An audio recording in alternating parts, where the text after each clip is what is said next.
The story begins as we see the legendary hitman Sakamoto approaching a gang. The men are all scared seeing him, and they try to shoot him, but he easily deflects their bullets and cuts them down. Another group of gangsters arrive, but Sakamoto is able to dodge their bullets and he takes them all out. We learn he was feared by everyone, and there were also other hitmen that looked up to him. But one day, he meets a girl named Aya, and he instantly falls in love with her, so he decides to retire, and he starts a family with her, but he ends up putting on weight. We see Sakamoto in his store, where he watches a boy playing with his bow, but his arrow doesn't hit the target. So he bends over to pick it up, but the ink in his bag falls out, and it ends up staining a man's clothes. So he gets angry, and he threatens to kill the boy, but Sakamoto stops him and stabs him in the neck. But we learn it was just his imagination, and the man finds him creepy, so he decides to leave. The boy thanks Sakamoto for saving him, but a psychic hitman named Shin knows that Sakamoto thought about killing the man. Shin introduces himself, but Sakamoto thinks about attacking him, so he freaks out, telling Sakamoto to stop killing people in his mind, and he reminds him that they used to work together. He realizes that Sakamoto has started a family business, and he wants him to make his comeback, but Sakamoto tells him he's retired. Shin reminds him about his reputation, asking him why he threw it away, but he starts eating noodles, and Shin realizes that he has changed, because he used to eat nothing but field rations. Shin prepares to smoke, but Sakamoto suddenly cuts his cigarette, and he points him to a sign, which mentions that they aren't allowed to smoke there, so Shin realizes that he hasn't lost his touch. A man suddenly calls Sakamoto, saying he needs help, and Shin thinks Sakamoto is still working as a hitman. But the man just asks for help trimming a tree, and he's able to do it with incredible speed. Shin continues to watch him as he helps everyone in the town, so Shin realizes that he's not the person he used to be, telling him he looks ridiculous. Shin prepares to leave, as he notes that he hasn't seen Sakamoto in 5 years, but he still thinks he's amazing and he wants to work with him again. He receives a call from his boss, who asks him if he was able to change Sakamoto's mind, but he tells him he couldn't do it, so his boss tells him to kill Sakamoto. Shin doesn't want to do it, but his boss reminds him that no one is allowed to leave the gang. The boss tells Shin to get the job done, or he will send someone else to do it, so Shin realizes that he doesn't have a choice. That evening, Shin thinks about Sakamoto, thinking he's about to meet his end, since the boss wants him dead. Shin knows that other hitmen will try to kill Sakamoto if he doesn't do his job, and he notes that if his idol needs to die, he should be the one to do it. The next day, Shin visits Sakamoto, telling him he needs to leave the town, but he suddenly pulls out his gun, and he tries to shoot him. But Sakamoto spits out a candy, and it collides with the bullet, causing Shin to miss. Sakamoto suddenly disappears, and Shin looks around, wondering why he can't read his mind. We see Sakamoto hiding, and he launches another candy at Shin, who tries to shoot him again. But Sakamoto throws a cream puff at his head, and he appears behind him, kicking him with tremendous force. As Shin falls to the ground, he wonders what he was thinking when he thought he could kill his idol. When Shin wakes up, he sees Sakamoto's family, and they invite him to have dinner with them, but he's confused, as he wonders why they're so nice to him. He thinks the food is poisoned, but when he eats it, he realizes that it tastes amazing, and Aya thinks he's just like Sakamoto. He notes that he has never felt this way before, and he realizes that Sakamoto decided to quit because he wants to protect his family. After that, Shin thanks Sakamoto for his hospitality, and he points to a sign, which tells Shin to come again. He reports to his boss, who calls him a disgrace because he couldn't kill Sakamoto. But he begs his boss to let Sakamoto live because he has a family now. But everyone laughs at Shin, as the boss reminds him that Sakamoto must die because he abandoned his responsibilities. Shin offers to die in Sakamoto's place, and the boss accepts his offer, saying he won't kill Sakamoto. But Shin knows that the boss is lying, and he points his gun at him, so the boss orders his men to attack, and they start shooting Shin. We see Sakamoto listening in, and he realizes that Shin is in danger, so he opens his secret armory as he prepares to join the fight. Shin takes cover, and he starts shooting the gangsters, but a man gets behind him. But he realizes that Shin is gone, and he ends up getting taken out instead. Another man aims a rocket launcher at Shin, who manages to read his mind, so he jumps away, as the gangsters realize that he's using his psychic abilities to predict their movements. The boss knows that he can only read minds at close range, so they decide to keep their distance. Shin continues to fight for his life, but he realizes that he's running out of ammo, and a bullet hits his leg, so he falls to his knees. The gangsters prepare to finish him off, and he thinks it's all over for him, but Sakamoto suddenly appears to save him. The boss orders everyone to kill him, but he uses his chopsticks to stop their bullets, and he starts beating them up. The gangsters open fire, but he easily deflects their bullets and stabs them with his pens. He rushes forward, and he breaks a man's gun with his bare hands before knocking him out, and the boss realizes he's in trouble. I'm in danger!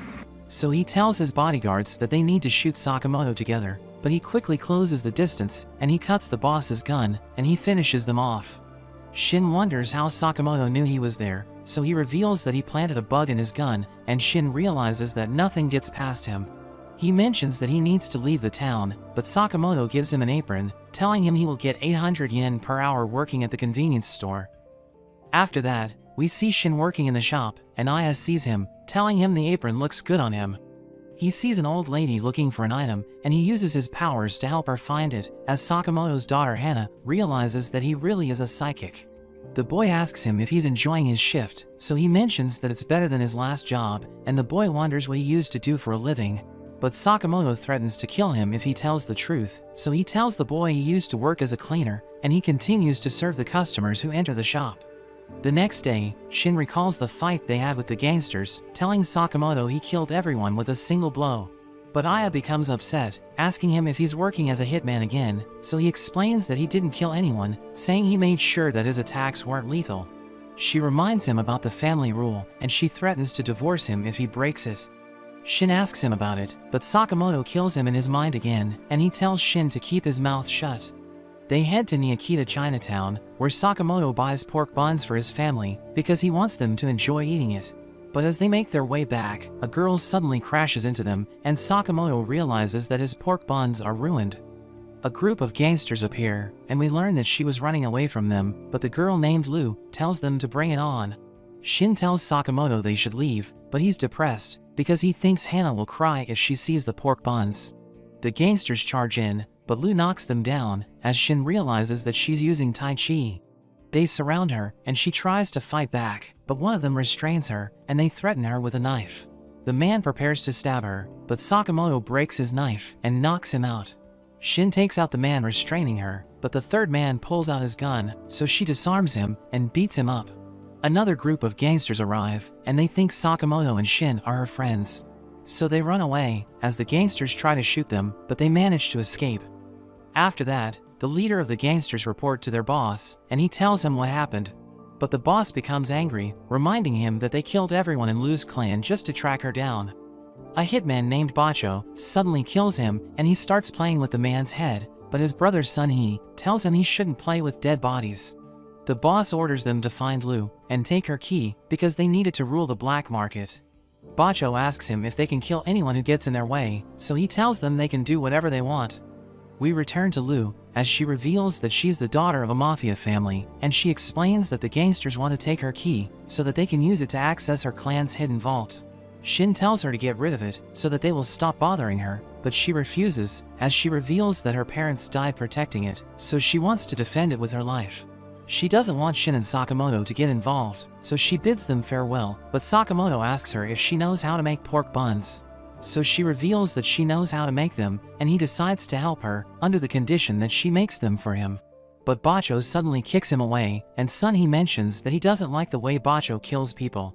Shin wonders who they are, so Lu explains that they're twin hitmen, and they're known for charging a ridiculous amount, but they never miss their target. She adds that they're insane, because they enjoy killing people, and they even draw pictures of their victims' heads during their free time. Bacho realizes that they're famous, but Sun-hee thinks they should be ashamed, because hitmen shouldn't draw attention to themselves. Shin tries to punch him, but he stops the attack, asking Shin if he's mad, because they killed his friend. But he calls them idiots, saying only amateur hitmen don't know who Sakamoto is. Bacho suddenly appears behind Lu, and prepares to kill her, but Sakamoto smashes him to the ground, causing it to collapse. Sun-hee realizes Sakamoto has incredible strength, and he tells Lu to surrender the key, but she refuses, saying she will guard it with her life. But he mentions that her parents told him the same thing before he killed them.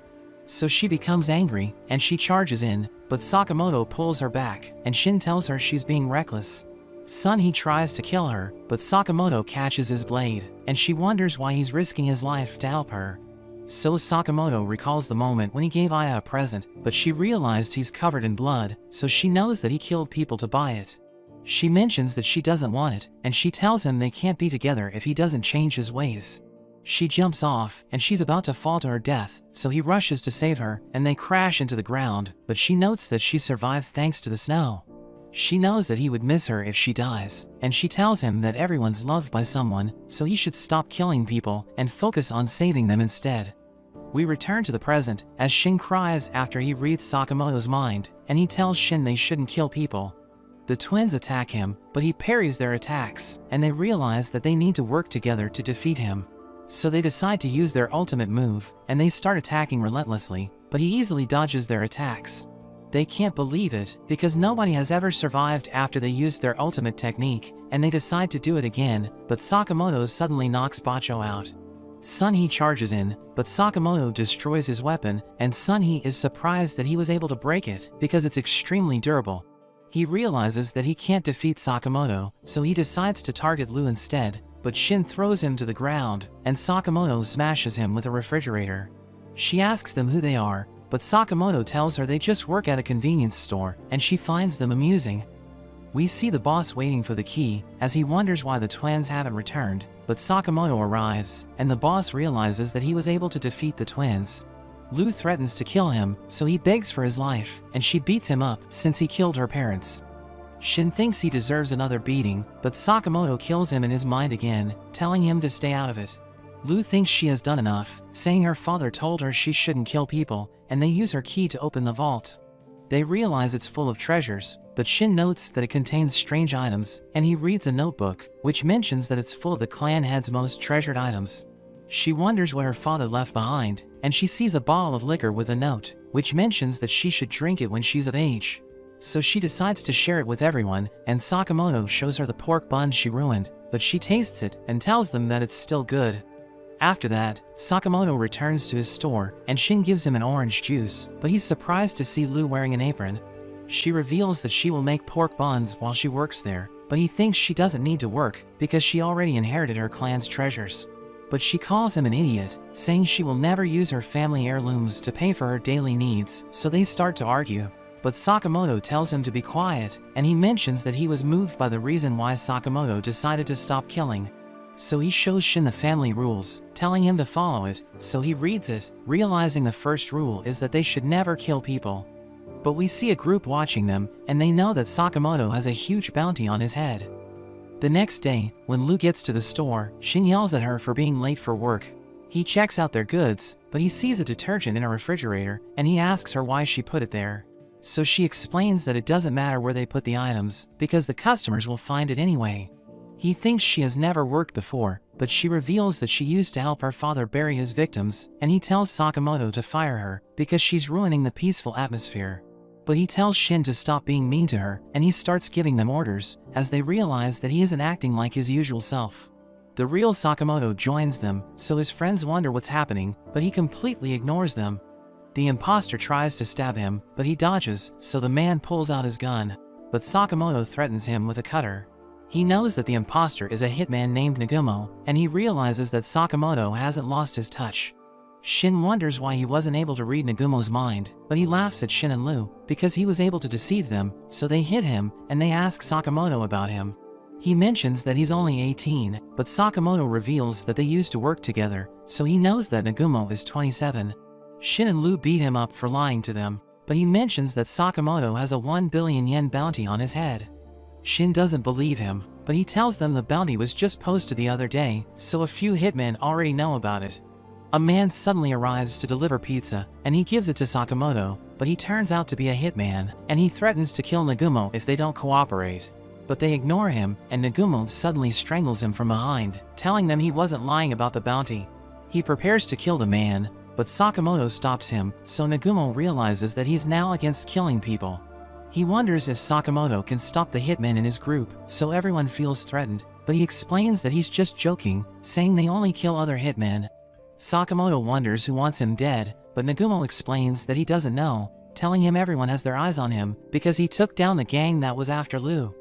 Nagumo leaves with the hitman, and Shin tries to follow him, but he suddenly disappears, as Shin wonders if he's on their side. We see a group of hitmen watching Sakamoto, and they think he looks pathetic, so they wonder why he has a bounty of 1 billion yen. But their leader tells them not to underestimate him, because he used to be in a notorious group known as the Order. He suddenly talks to them, saying he will make them suffer if they don't stop stalking him, and he destroys their camera. After that, Shin is worried that other hitmen will try to kill Sakamoto, who thinks they should keep a low profile, because they still don't know who their enemy is.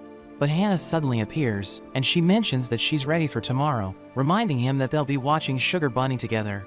So he becomes nervous, as he realizes that he forgot about his promise to her. They head to the amusement park, where Aya and Hannah enjoy the rides, but Sakamoto and his friends are worried, because they could be attacked at any time. Hannah mentions that the place is enormous, and she notes that their mascot looks cute. Aya tells everyone they will have fun together, but Sakamoto and Shin can't relax.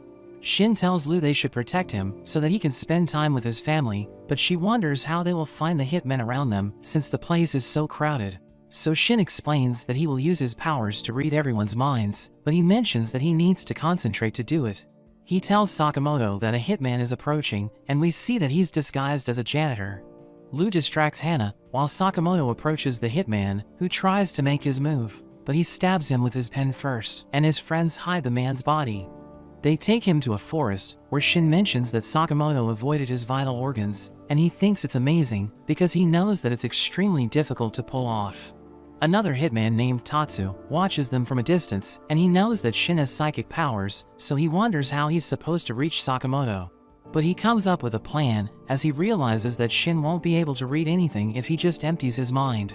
We see everyone riding a roller coaster, and Lu sees Tatsu, saying he looks suspicious, but Shin tells her he isn't thinking about anything. But he thinks about his cover being blown, so Shin realizes that he's a hitman.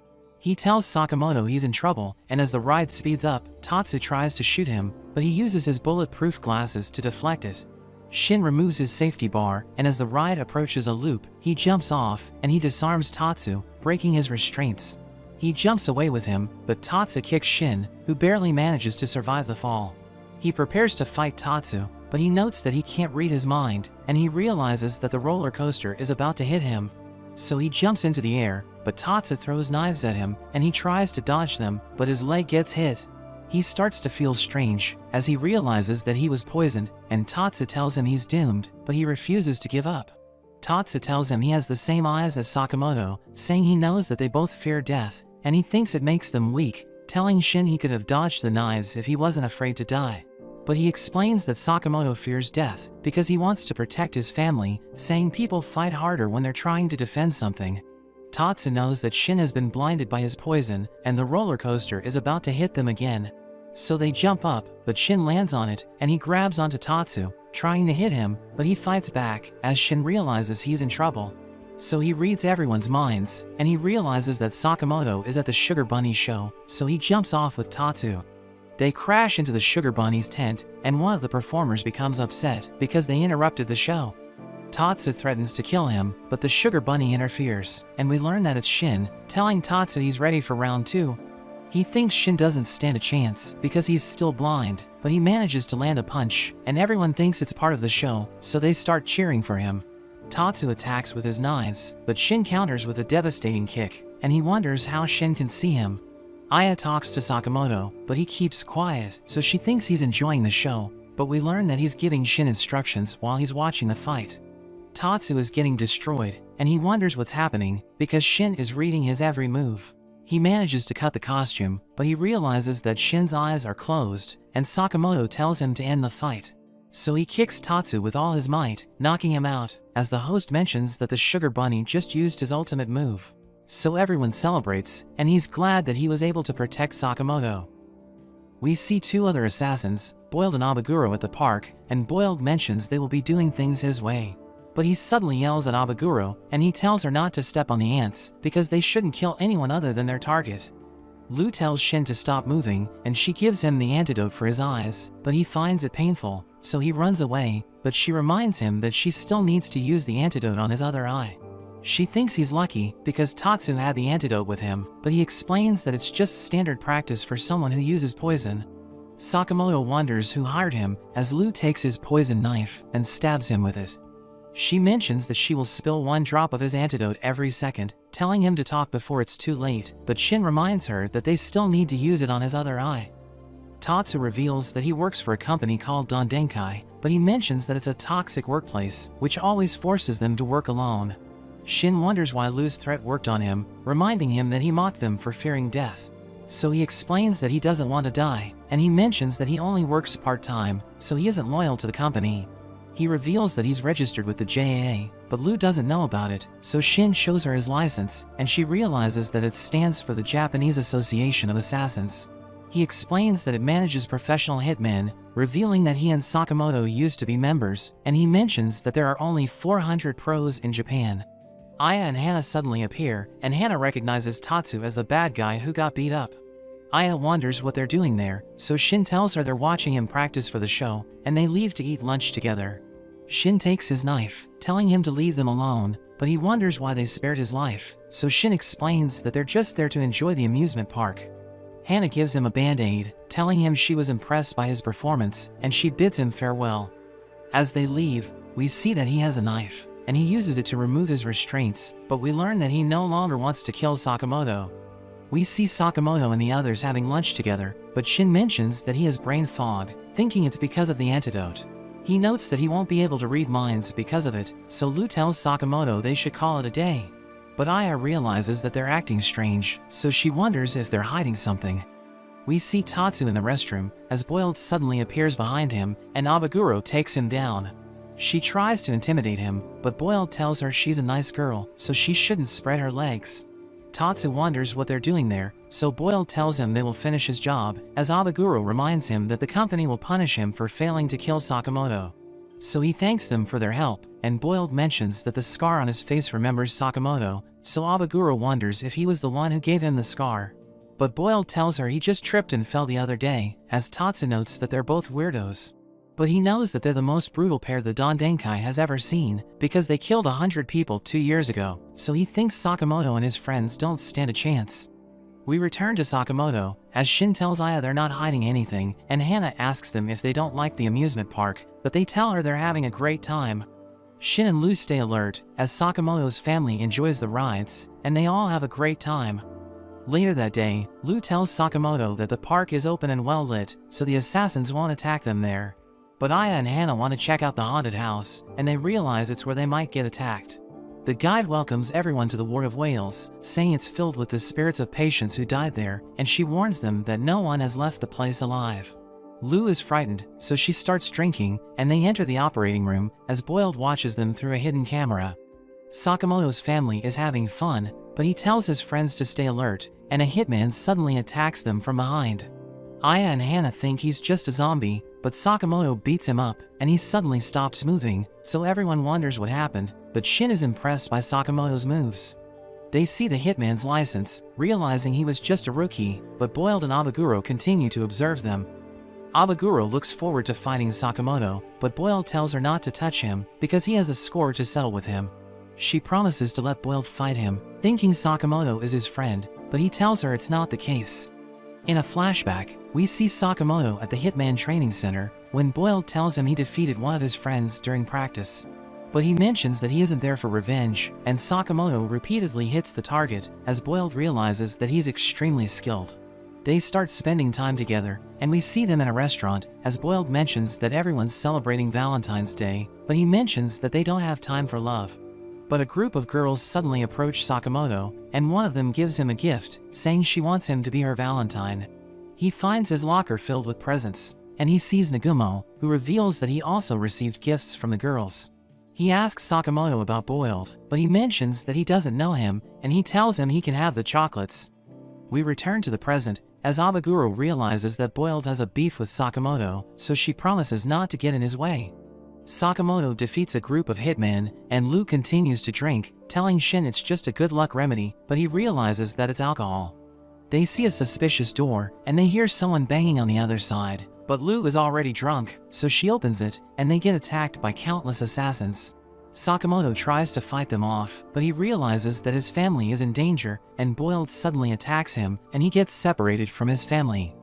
Boiled wonders if Sakamoto remembers him, but he explains that he doesn't, and Boiled is sad hearing this.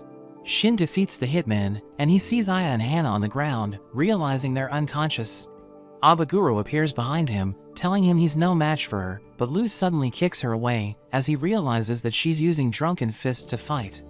We return to Sakamoto, as he wonders where his family is, but Boiled tells him to look for them himself. So he becomes upset, and he charges in, but there's an explosion, and Boiled smashes him to the ground.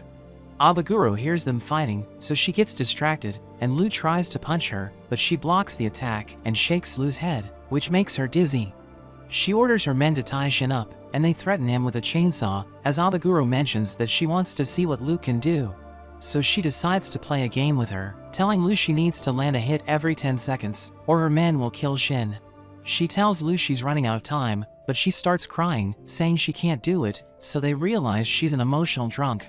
Boiled notes that it's been 5 years since Sakamoto retired, so he's nowhere near as good as he used to be. He tries to fight back, but Boiled uses his bombs to take him down, telling him he's no match for his Super Ball bombs. He suddenly remembers Boiled, because he always gave his equipment ridiculous names, and we learn that Sakamoto found him cringy, but he recalls seeing a note written by Boiled. Boiled continues to attack him, as he reveals that he always looked up to him, but he mentions that he's upset, because Sakamoto has become a weakling, who can't even protect his family. He attacks Sakamoto with his rocket dynamite punch, which sends him flying, and he thinks the fight is over. But he suddenly feels threatened, as Sakamoto gets back up, saying he knows what Boiled's bombs are made of. He mentions that he now remembers him, and we see that he's back in his prime, telling Boiled he will show him what he can do. Abaguro starts fighting Lu, who dodges her attack, and counters with her hair, but she mentions that she just got lucky. The men reset the timer, and Shin notes that he's still alive, because Lu is putting up a good fight, but he tells her to fight seriously. Abaguro smashes her to the ground, and she thinks the fight is over, but Lu suddenly starts laughing, and she continues to drink. So Abaguro attacks her again, but she can't hit her, so she grabs onto her, but she still misses, and Lu counters with a kick. Abaguro is impressed, telling Lu to try killing her, but she explains that she can't, because it's against the family rules. But Abaguro tells her she isn't a part of Sakamoto's family, and she calls her an idiot, but Lu becomes angry hearing this. Abaguro notes that she's getting stronger, and she gets pushed back, as she realizes that Lu is about to finish her off. But Lu's fist barely touches her, and she suddenly sobers up, asking Shin what's happening. Abaguro appears to be upset, since Lu didn't finish her off, but she's actually happy, because she has finally found a worthy rival. We return to Sakamoto, as Boiled wonders how he lost his weight, but he thinks it doesn't matter, because he's convinced that Sakamoto has already lost his touch. But he suddenly charges in, and punches him away. Boiled struggles to keep up with him, and he uses his rocket dynamite punch to fight back. But Sakamoto destroys it, and continues to beat him up, as he realizes that Sakamoto is back in his prime. He throws his Super Ball bombs, but Sakamoto catches all of them, and uses them to attack Boiled, who wonders why he's no match for Sakamoto. So he explains that he's fighting to protect his family, revealing that they give him the strength to fight on. We see a couple on the Ferris wheel, and the boy goes in for a kiss, but Sakamoto and Boiled crash into a nearby cab, and Boiled admits that he still respects Sakamoto. Aya wakes up, but she wonders why they're no longer in the haunted house, so Shin tells her he doesn't know what happened. But she wonders why his clothes are dirty, so he explains that it's because of the zombies, and he leaves to look for Sakamoto. We return to the Ferris wheel, as Sakamoto and Boiled leave the cab, and the conductor asks them if they're okay. So Boiled tells her she shouldn't embarrass them by asking them if they got hurt, but she tells him he needs to pay for the damages. After that, Boiled admits defeat, and he promises to leave Sakamoto alone, but he completely ignores him. He starts eating a pork bun, and Boiled mentions that he wants to taste it, but Sakamoto gives him his leftovers, saying he needs to save the rest for his family. Shin is surprised to see him, wondering how he lost weight, and he starts taking pictures of him. Boiled asks him what he'll do about his bounty, telling him the Don Denkai will keep trying to kill him, but he freaks out as he sees Aya, who realizes that there's a bounty on his head. She asks them to explain what's happening, so Sakamoto reveals that hitmen have been trying to kill him, and she wonders why he didn't tell her about it, so he explains that he didn't want her to worry. But she reminds him about the 6th family rule, which mentions that they aren't allowed to keep secrets from each other, telling him to deal with his problems without hiding anything from her. Everyone enjoys the parade, but Shin wonders how they can get rid of the bounty, so Sakamoto mentions that they should take down the client. But Abaguro thinks they won't be able to find him because the bounties are managed by the JAA. Boiled thinks their boss might be able to help them, but he mentions that he doesn't know where to find him, and he leaves with Abaguro. Shin wonders what they should do next, because they don't know where to find the Don Denkai headquarters, but Sakamoto mentions that he knows someone who can help them. The next day, Sakamoto regains all the weight he lost, and Shin wonders how it happened, but Lu isn't surprised, because he never stops eating. They head to a video rental store, where Shin sees a film about the Don Denkai, and he asks Sakamoto about the shop, so he reveals that it sells information in movie form. They watch the film together, and we learn that the Don Denkai is a hitman organization with over 50 members. It was founded by an assassin who turned a building into their headquarters, but he ends up dying at the end of the movie. The shopkeeper tells them to pay over 700,000 yen for the film, and Sakamoto uses his credit card to pay for it. But Shin notes that it's expensive, asking him how he still has that much money, so he reveals that he still has his savings from his bachelor days. As he's about to leave, the shopkeeper warns him to be careful, because someone close to him might be involved. So Sakamoto asks him what he means, but he mentions that he can't reveal everything, because the film isn't available yet. We see Nagumo with the other members of the order, and a hitman named Hyo asks him about Sakamoto. But he plays dumb, and Hyo finds him sus, so he tries to stab him, but Nagumo tells him to save his knife for the main dish. Another hitman named Shishiba mentions that they're causing a mess, but an assassin named Saragi warns him about his food. So he calls the chef, and he stabs his hand, asking him why there are onions in his dish. A man named Arya thanks them for coming, and he reveals that he's from the JAA, saying he's glad to see all the members of the order. But Hyo mentions that 4 of them didn't attend, and Shishiba notes that 3 of them are always absent. But he wonders why their oldest member Takamura isn't there, thinking he must have forgotten because of his age. Arya reveals that someone has been killing the hitmen in the JAA, so they've decided to ask for the order's help to hunt down the man responsible for it.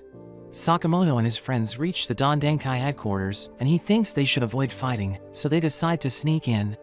We see 2 guards in the hall, and Shin and Sakamoto take them down, but they remove their spy outfits, mentioning that they got bored of it. Shin notes that the boss's room is on the top floor, and they need to climb up from the 2nd floor window to get there. Another guard hears someone knocking at the window, and he opens it to check who's there, but he suddenly gets electrocuted. Sakamoto and his friends tie him up, and they make their way to the boss's room, but they realize everyone is already dead. Nagumo mentions that he killed all of the Don Denkai officials, and he threatens to kill Sakamoto.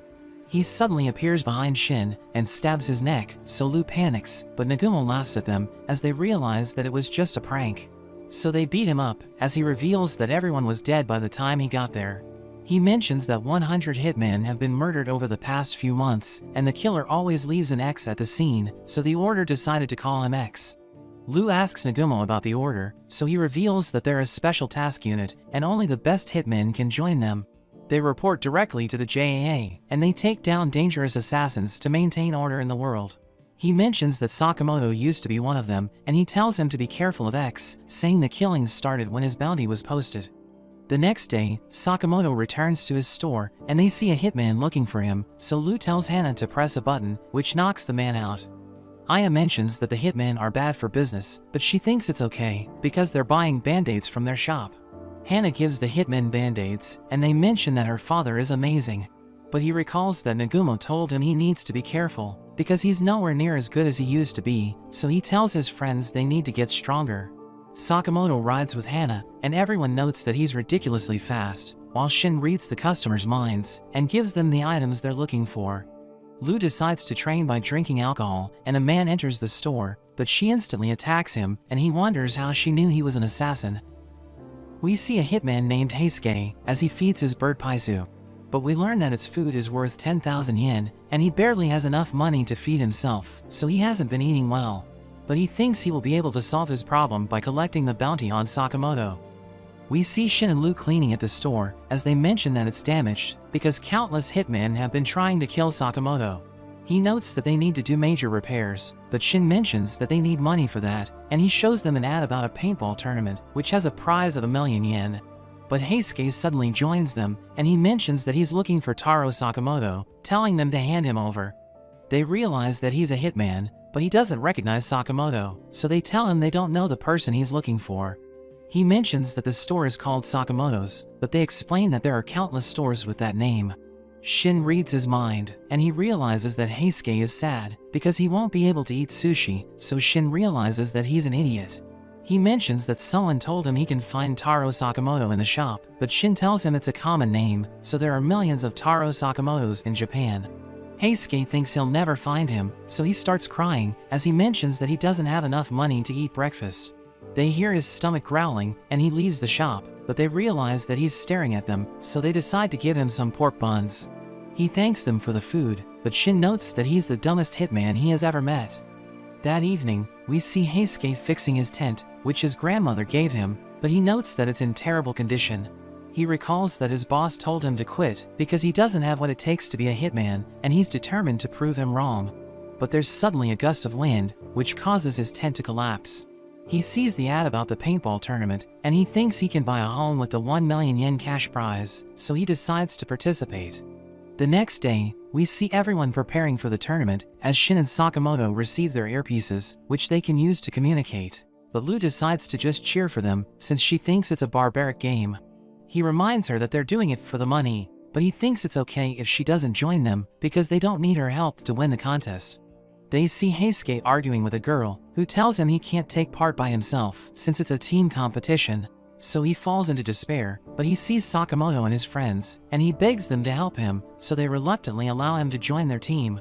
The host welcomes everyone to the event, telling the players they will be eliminated if they're hit, and she tells them to enjoy the game, saying everyone will clean the street after the event. The players get into position, but Heisuke wonders what he's supposed to do, so Shin just tells him to shoot their enemies. We see a team watching them, thinking they're all noobs, but as the game begins, Heisuke shoots all of them in an instant. Shin is impressed by his skills, and the men can't believe what happened. Another team attacks them from behind, so Shin shoots them down, and we see players behind Sakamoto, but he disarms them and takes them out. The host thinks his team will win the game, and Heisuke is happy to have friends that watch his back. But Shin can't believe he already trusts them. He notes that they're incredibly skilled, and he offers to serve as their decoy, telling them to cover him. But we see Lu has been drinking, and she calls Sakamoto by his full name, so Heisuke checks the picture of his target. He thinks it looks nothing like Sakamoto, but Lu mentions that his appearance changed because he gained weight, saying his glasses and hair are still the same. Shin interrupts her, and he mentions that the picture isn't Sakamoto, but Heisuke doesn't believe him, and he points his gun at Sakamoto. He mentions that he will get the prize and the bounty, but the other players start shooting them, so they run for cover. Shin and Sakamoto take them out, but Heisuke calls Paisu, who gives him his rifle, and he aims at Sakamoto. Shin realizes that he's holding a real gun, and he pulls the trigger, but Sakamoto deflects it with his hand. Heisuke realizes that killing him won't be easy, so he decides to find a good spot, and Shin prepares to run after him, but Sakamoto tells him they still need to defeat the other players. Heisuke realizes that his target was right under his nose, and he starts crying because he thought Shin and Sakamoto were his friends. But he's determined to complete his mission so that he can make his mark as a hitman. The game reaches its climax as the players continue to shoot each other, but Shin can't find Heisuke, so he decides to look around. But Sakamoto tells him he needs to be careful when dealing with a sniper, saying they must find Heisuke without giving away their position. So he carefully looks around, but Heisuke shoots a mirror, and the bullet almost hits him, so Shin wonders how he was able to find them. We see Paisu flying around, as it tells Heisuke that Sakamoto dodged his bullet, and he uses his earpiece to talk to Shin, who mentions that he almost hit Sakamoto with a random ricochet. But he knows that it wasn't random, because Heisuke's bullet has an absurd spin rate, so he knows that it was designed to bounce. Heisuke reveals that he's using triple rebound rounds, so it's impossible to track their trajectory. Shin reminds him that they're friends, but he explains that he needs to do his job as a hitman, and he opens fire, so Shin and Sakamoto start running away. They dodge the bullets, but they reach a dead end, so they turn back, and they find a place to hide. Heisuke recalls that when he was young, he was never able to measure up to his peers, because he wasn't good at anything. But he discovered his talent for shooting, and he started working as a hitman, telling his superiors that he's an excellent sniper. But one of them looks down on him, telling him their company doesn't need a one-trick pony. We see him in the middle of a fight, but he's completely helpless, and his companions realize that he can't even handle a knife. So they make him do the paperwork, but he struggles to complete them, and his superior tells him to quit, because he doesn't have what it takes to become a hitman. He ends up getting fired, and he starts living a miserable life. but he sees the bounty on Sakamoto's head, so he becomes determined to take him out and prove himself to everyone.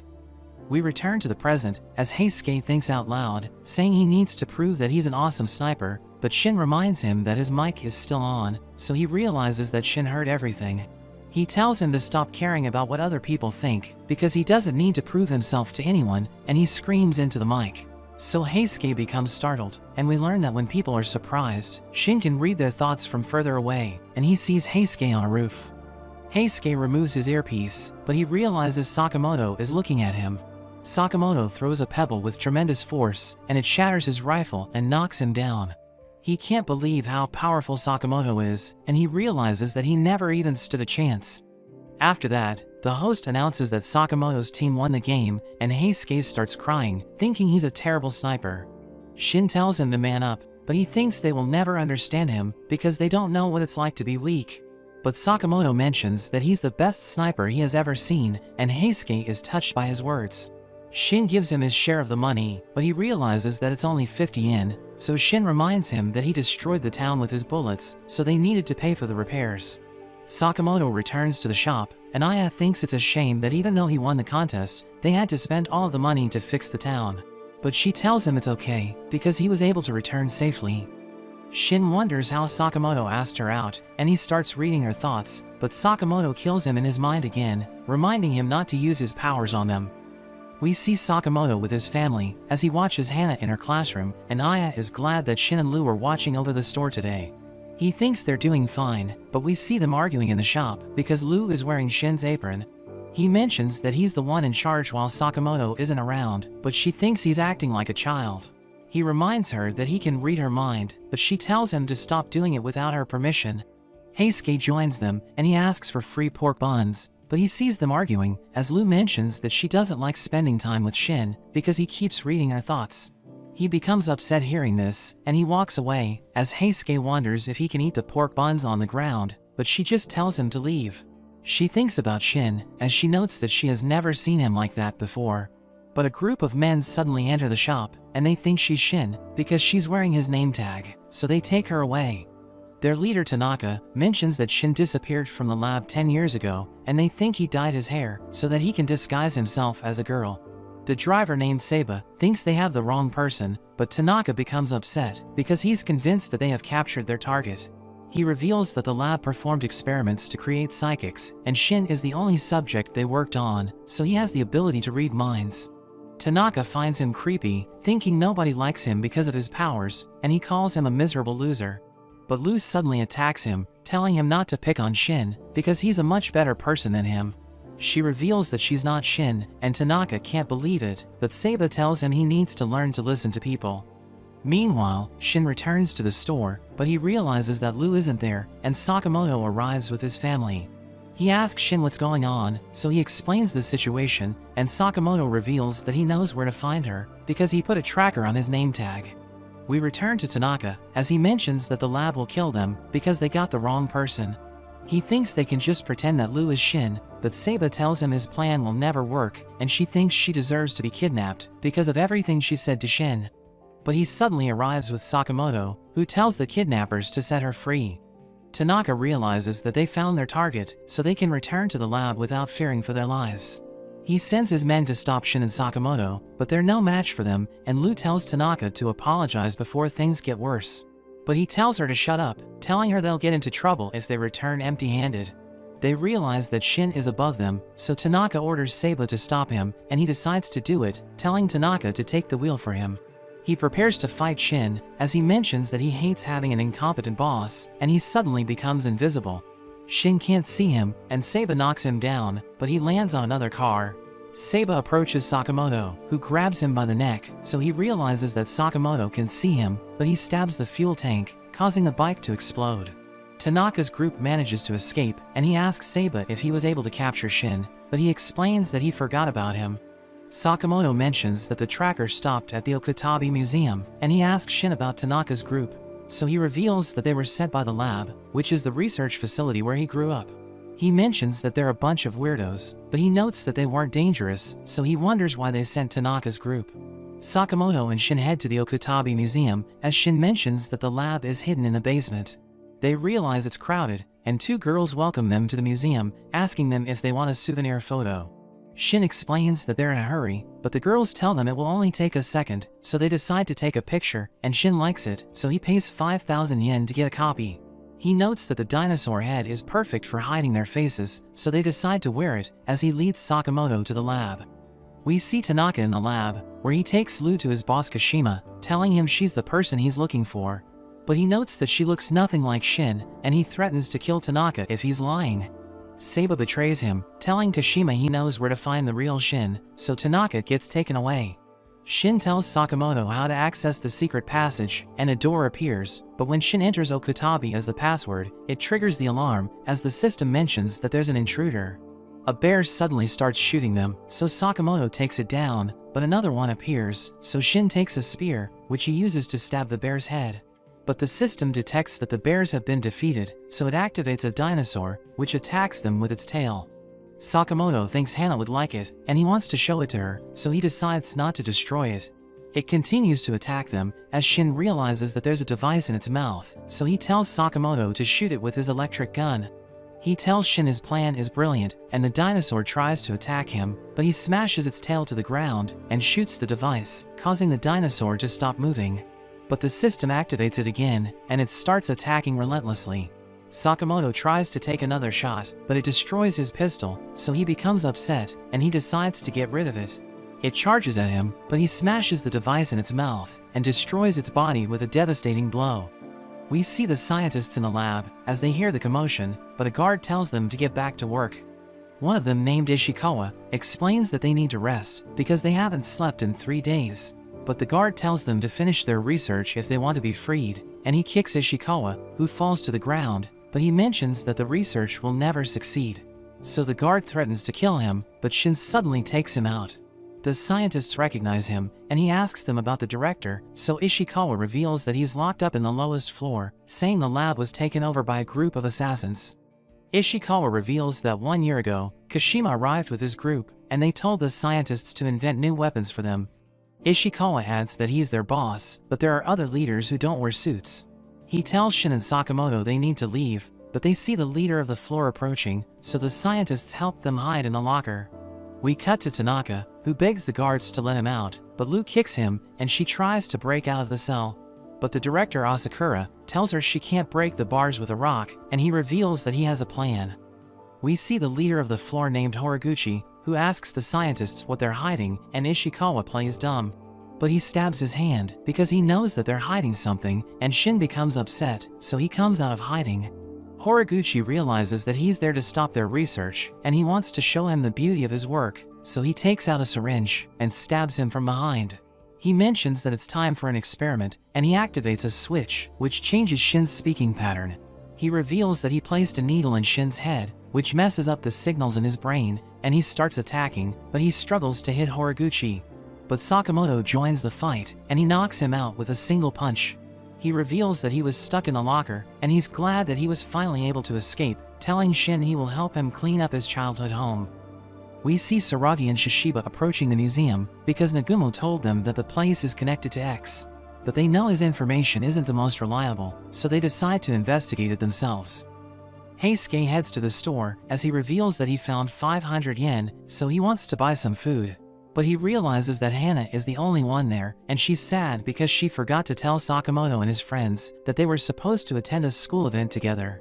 So he promises to find them for her, and Paisa flies off to search for them.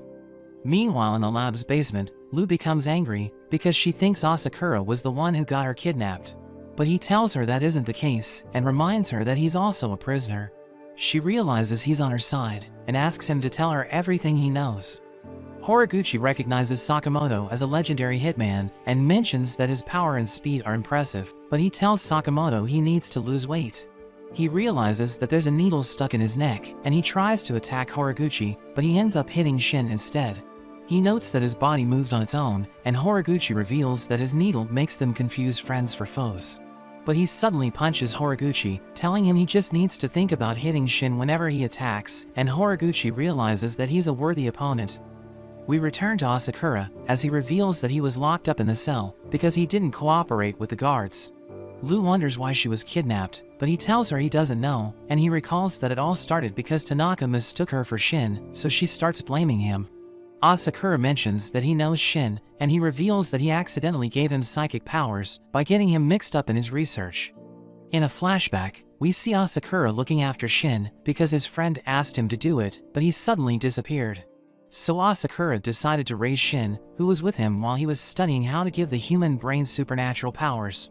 He thinks his research will make everyone happy if he figures things out, so he's determined to succeed, but he struggles to raise Shin while he works on his experiment. The other scientists think he's just wasting his time because his research will never work, but Shin tells them he believes in him. One evening, Asakura realizes he's making progress, but Shin suddenly wakes up and drinks the serum he's working on.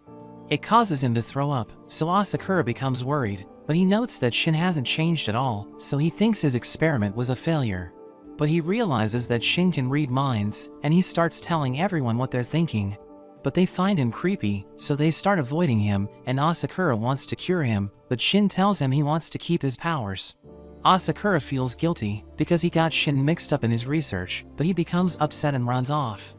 We return to the present, as Asakura mentions that he doesn't know if he can face Shin, but Lu notes that he's happy with his powers.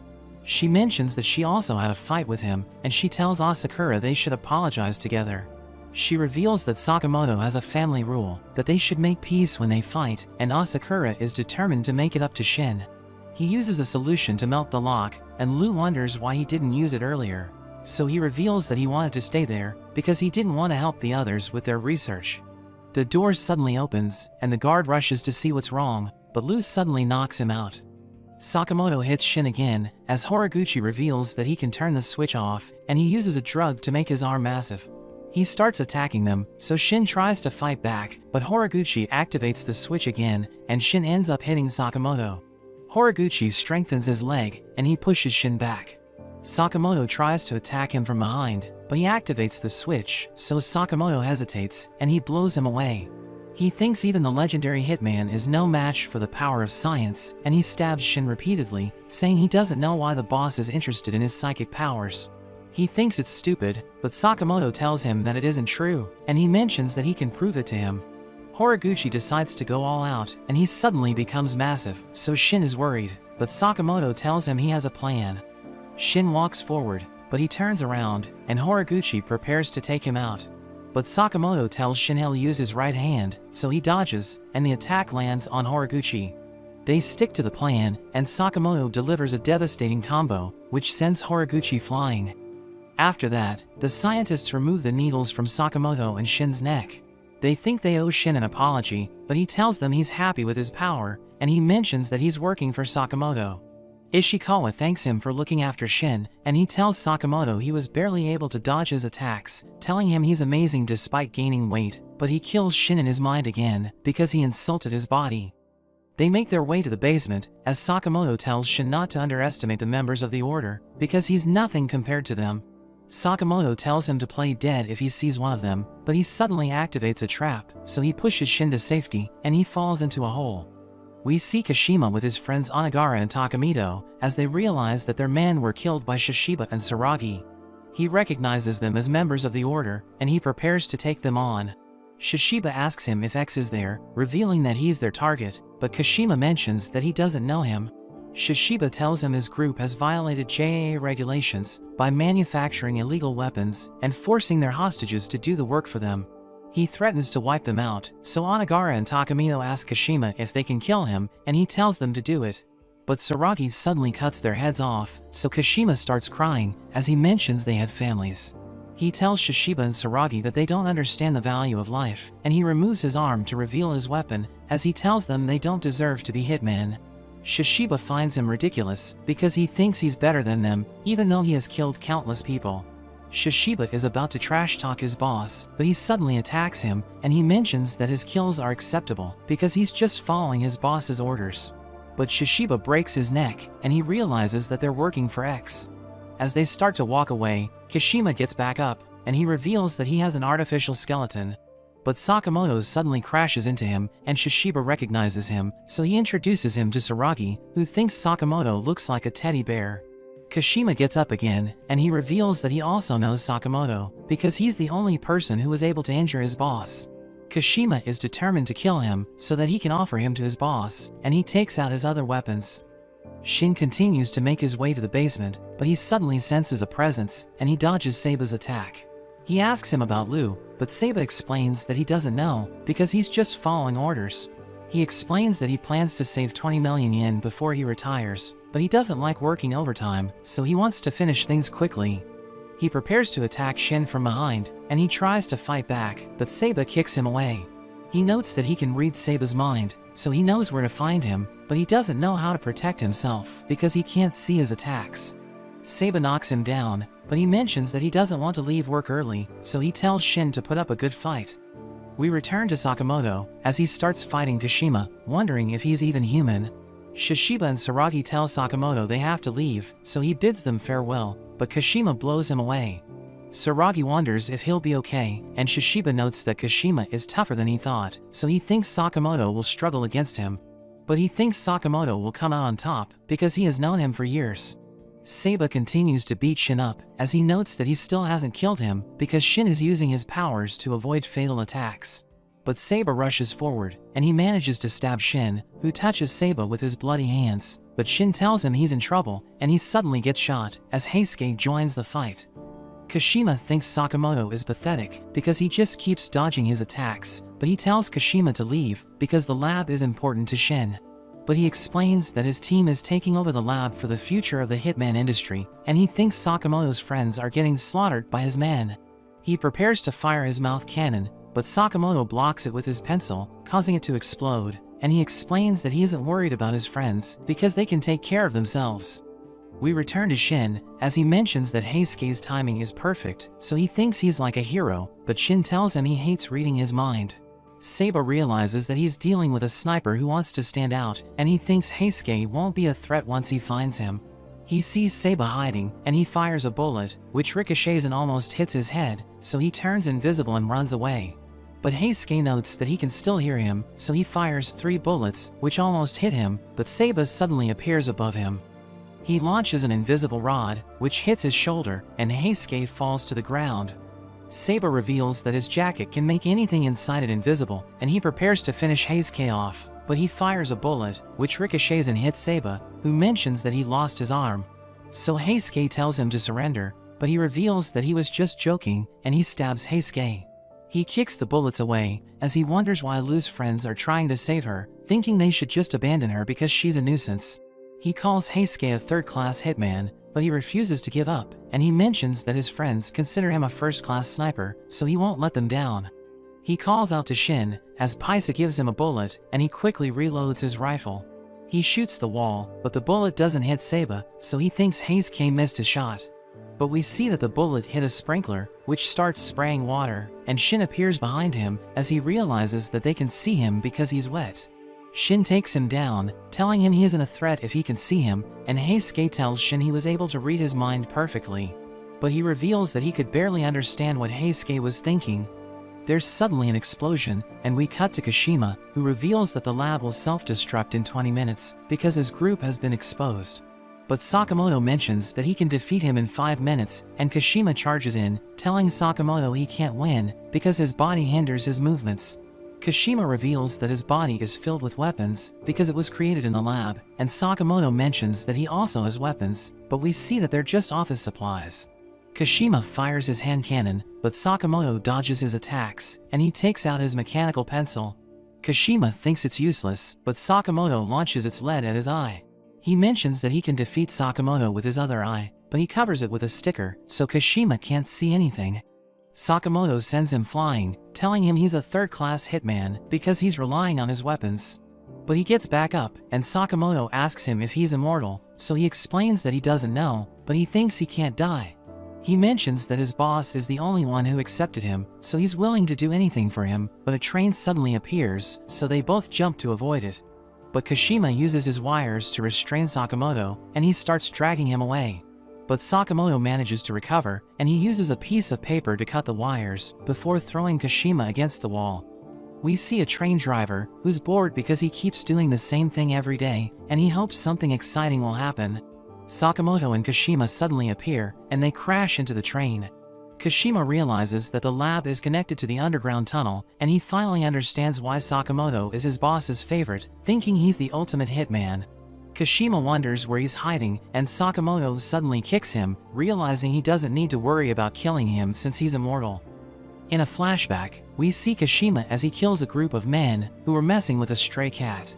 Everyone thinks he's crazy, but he still thinks he did the right thing because he killed bad people. His boss suddenly appears, and he kills everyone, telling Kashima he's a great person because he's willing to dirty his hands for the sake of others.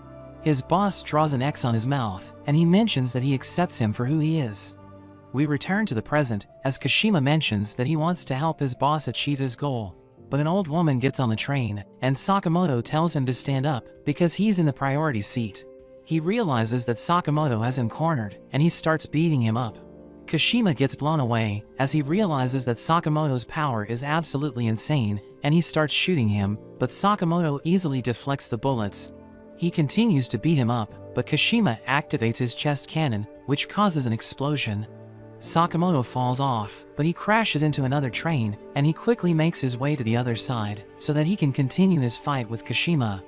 He thinks his boss will be pleased because he defeated Sakamoto, but the door suddenly opens, and he realizes that Sakamoto is still alive. So he freaks out, and he throws the passengers at Sakamoto, but he saves all of them, and he even gives the boy cookies. He punches Kashima away, and they reach a station, where he delivers the finishing blow. After that, Sakamoto calls Shin, and tells him he was able to defeat the leader, but Shin mentions that there are explosions in the lab. So Sakamoto tells him to hurry, because it will collapse in 15 minutes. We return to the lab, as everyone starts to panic, because they have no idea what's happening. The ceiling falls on Lu, but Shin saves her, and she apologizes for being mean to him.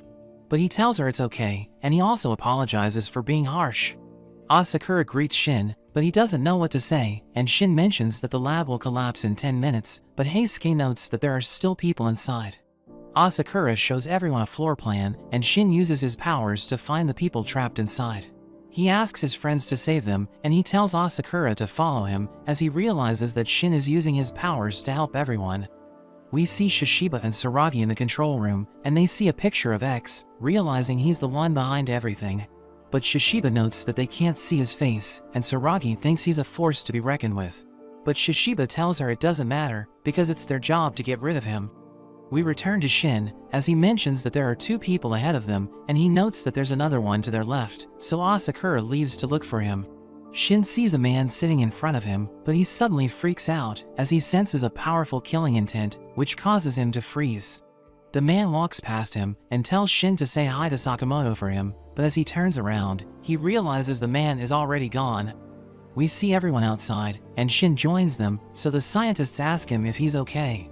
He mentions that the lab is gone, but they tell him not to worry, because they still have the research data in their minds. He realizes that they're all grateful to him, and they're glad he made it out alive, so he reminds them that he can read their minds, but they just laugh at him. Asakura tells Sakamoto and his friends to look after Shin, and they promise to take care of him. That evening, we see them eating with Sakamoto's family, and Aya wonders what happened, because they appear to be exhausted, so Shin tells her they went to the museum. He takes Lu's food while she's sleeping, but she becomes upset, telling him she was saving the best for last. They start fighting over the food, but Sakamoto kills them in his mind. The next day, we see that Shin and Lu aren't feeling well, because they still haven't recovered from the fight at the lab. Lu struggles to place pork buns in the steamer, and Shin thinks they're doomed if a hitman attacks them. So Sakamoto decides to take everyone to a bathhouse, but Shin tells him it's a bad idea, because he's so tired that he can't even read minds. But Sakamoto tells him they need to recover, so that they can fight at their best, and Shin thinks it's a high priority mission. Everyone prepares to enter the hot springs, as Shin mentions that he's excited, because it's his first time, but Sakamoto tells him to calm down. We see a man named Yuta, who's running the family business, but we learn that he hates his job, and Sakamoto tells him they need towels. He pays the entrance fee, but Yuta realizes that he looks familiar, and as he gets the towels for them, he checks the wanted poster. He realizes that Sakamoto is the legendary hitman, who has a 1 billion yen bounty on his head, but he tells Yuta to hurry up. We learn that he's also an assassin, but he's a total noob, and he never expected Sakamoto to show up in his bathhouse. He thinks it's his chance to hit it big, but Sakamoto becomes upset because he's taking too long, so he quickly gives them towels. As Shin and Sakamoto change in the dressing room, Yuta observes them as he notes that he doesn't want to get stuck running the family business, so he's determined to kill Sakamoto.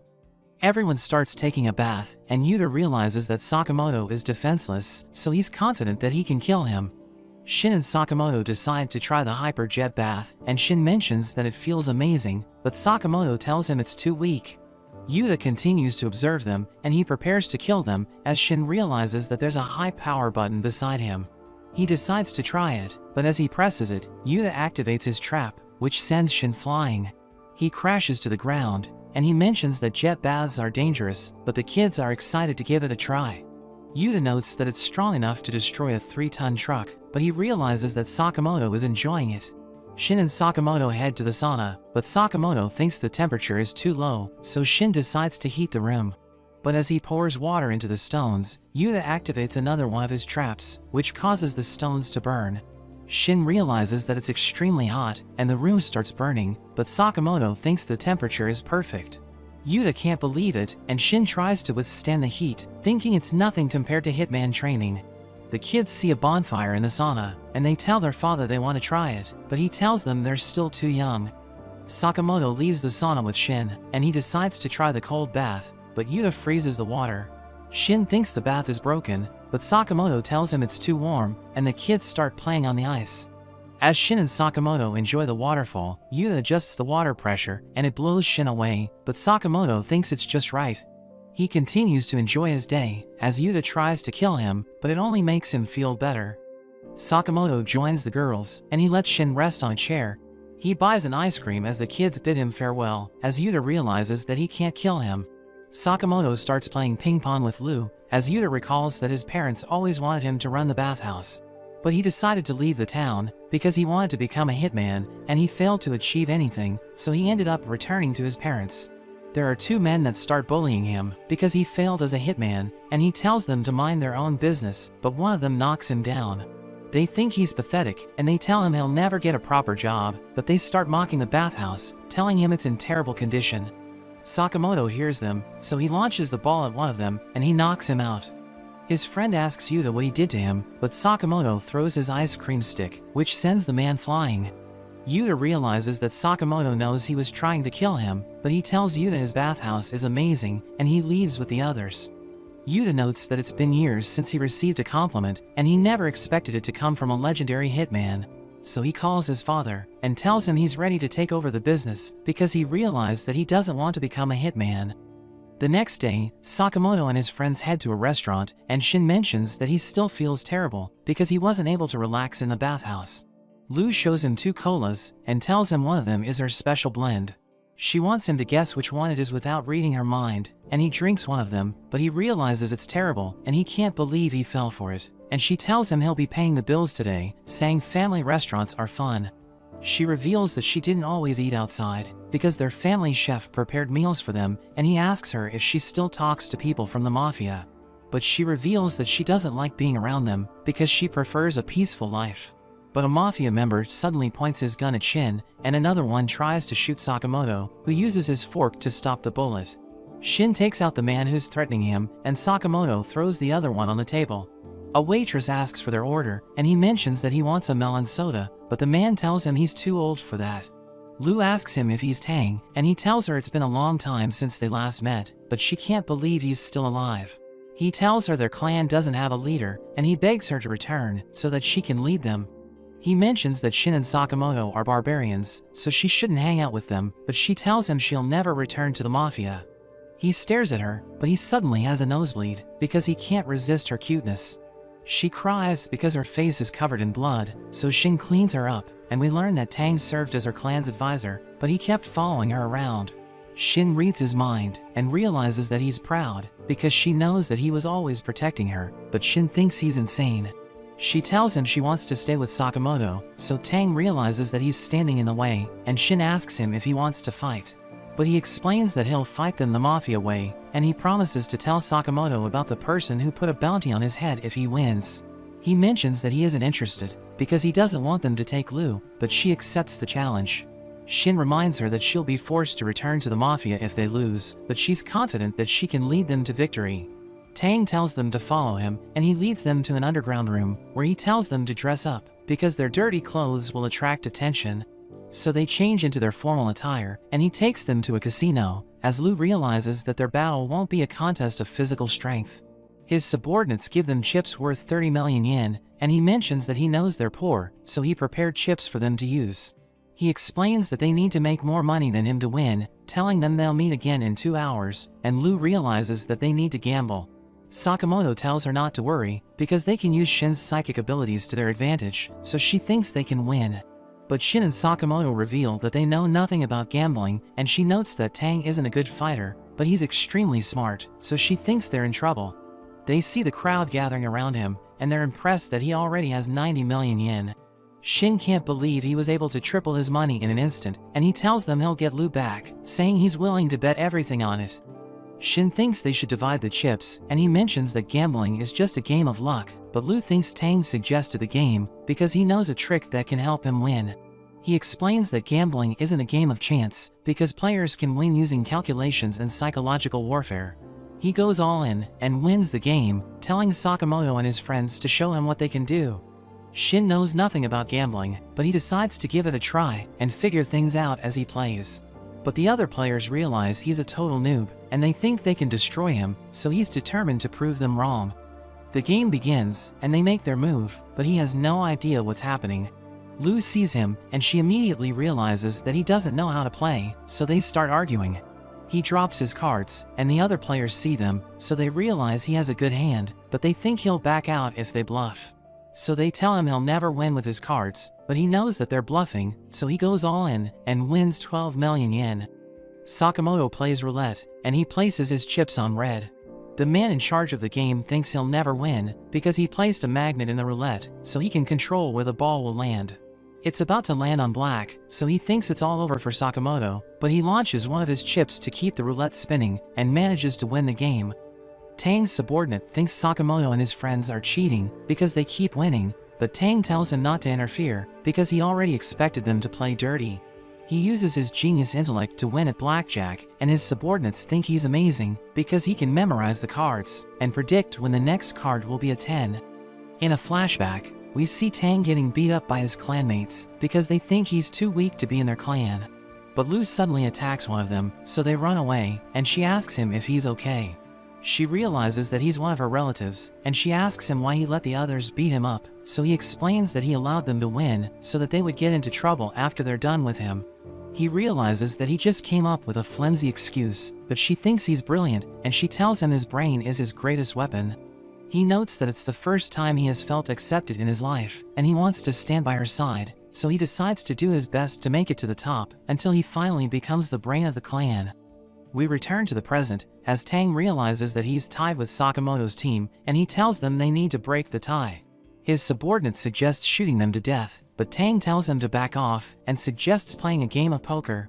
But Sakamoto reveals that he doesn't know the rules, so they decide to play an easier game instead. Tang explains that the team with the Joker at the end loses, and Shin thinks they'll win because he can read Tang's mind. But he sees Lu crying, so he realizes that she has the Joker, and Tang tells her he won't go easy on her. He uses her expression to find the Joker, but he takes it because he wants her to be happy. He tells Shin to take a card from his hand, and he tries to read his mind, but Tang knows about his powers, and he wonders how far Shin can read into his thoughts. He realizes that Tang's mind is filled with complex calculations, which overwhelms his brain, and he collapses, as Tang notes that his plan worked. Tang's subordinate takes the Joker, and he tells Sakamoto to pick a card. He gets the Joker, but he immediately returns it and takes another card. But Tang knows that he cheated, so he warns him that he's out of the game if he does it again. The game continues, and we see that Sakamoto and Tang are the only ones left. Sakamoto has the Joker, and Tang tells him his poker face is impressive, but he knows where to find the Joker, so he prepares to take the other card. But Sakamoto stops him, and he struggles to pull it out, as Sakamoto instantly switches his cards. Tang pulls out the card, but he realizes that he got the Joker, and his subordinates suddenly stop the game, as one of them tells him they don't like the way he does things. They all call him a nerd, and he thinks it's all over for him, but Sakamoto tells him it's his chance to impress Lu. He recalls how she told him that his mind is his greatest weapon, and he thinks he can still win if he outsmarts everyone. He tells Sakamoto not to worry, because he already predicted that his subordinates would betray him, and he mentions that their guns will explode if they try to use them. So they check their guns, but Sakamoto suddenly attacks them, and he uses the billiard balls to knock them out. One of them tries to escape, but Tang threatens to shoot him, telling him he was just bluffing. He tells Sakamoto he won the fight, saying he doesn't deserve to be with Lu because he put her in harm's way. But Sakamoto mentions that he doesn't know what Tang deserves, and he explains that he knows what it's like to protect those who are important to him. After that, Tang starts working for Sakamoto, and he tells everyone that X was the one who placed a bounty on Sakamoto's head. But they tell him they already know that, and Lu asks him if he knows X's real name, so he reveals that nobody knows anything about him. They think his information isn't useful, but he tells them about a prison in Southeast Asia, where 4 inmates on death row were killed, and their faces were burned off. An X was painted on the wall, so everyone realizes that he was behind it, but Tang tells them about the recent cases in Japan, where people have been brutally murdered. He reveals that the methods used to kill them resemble those of the 4 inmates, who are supposed to be dead, so he thinks they faked their deaths and made their way to Japan. We see the 4 inmates in a restaurant, as one of them named Donpu realizes that everyone's talking about them. She wonders what X wants them to do, and the convict named Saw thinks they should relax until he gives them orders. Another inmate named Apato complains about his burger having pickles, but the brute named Minimus crushes it with his hand and eats it. Kashima joins them, and he gives them a list of their targets.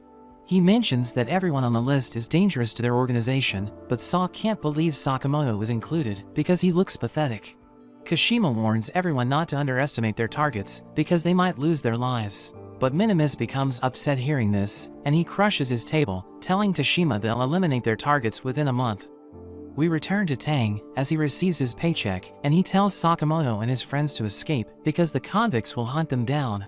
But Sakamoto thinks they'll be able to tell him about X, and his friends decide to take them on. Tang thinks they're insane, and he tells them the convicts are extremely dangerous, but Sakamoto notes that it's exactly why he needs to take them down. We see a man running away from Donpu, but he trips and falls to the ground, so she catches up to him, and he begs her to let him go. She realizes that he's afraid, and she hugs him, telling him she likes him since he's cute, but she suddenly stabs him to death.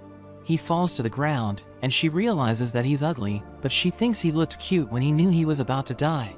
We learn that she gets excited whenever she sees people fearing for their lives, but she ends up killing them because she can't control herself. We see a hitman as he prepares for his next job, but Apato suddenly appears and uses his strings to cut him into pieces. He organizes the hitman's remains and notes that it's what's on the inside that counts, but he sees a book missing in the bookshelf and he starts to lose it.